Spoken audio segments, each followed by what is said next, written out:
Kung i-date mo yan, kung i-date mo tong si Aishma, kunwari umuwi sa Pinas, Thank you, Lord. tapos makikipag-date sa'yo, saan mo siya i-date? Sa Sogo de Museo. Hmm. Kung magiging, kung niligawan ka ni Israel, may pag-asa ba siya? Hindi ko alam.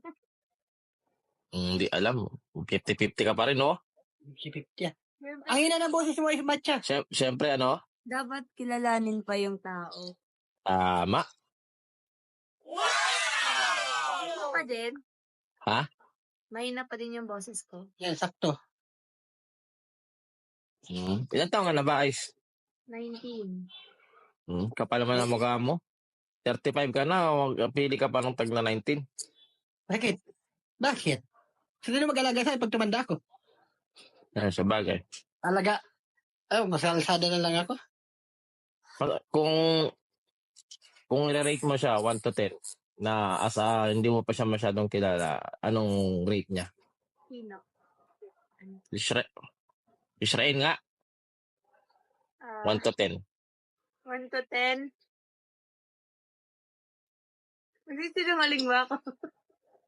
Ayun lang. Yun lang, nagsisinungaling ka. 5. 5. Bakit 5? Standard. Buta. Standard ka pa yan. Umabot ka pa sa standard, boy. Kung i-date mo yan, kung i-date mo tong si Aishma, kunwari umuwi sa Pinas, Thank you, tapos makikipag-date sa'yo, saan mo siya i-date? Sa Sogo de Museo. Bakit? Pay ka, sasama ka doon, Sogod Damasio. Bagong Bibirahin ka niya. sa Manila. Ano? Bibirahin ka niya. Bibirahin ka niya. Ha? Ano yun? Di ba? Red flag. Oh.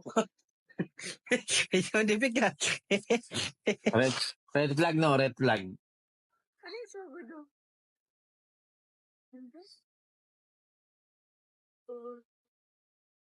Ay, putek. Bahay kanturan. Uy! Ay. Gagi, bata pa ako. Wait lang.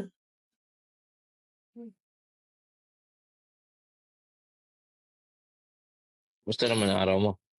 Okay naman, bakit? Anong oras na dyan? 7:54. Gabi? Ano? Gabi? Oo.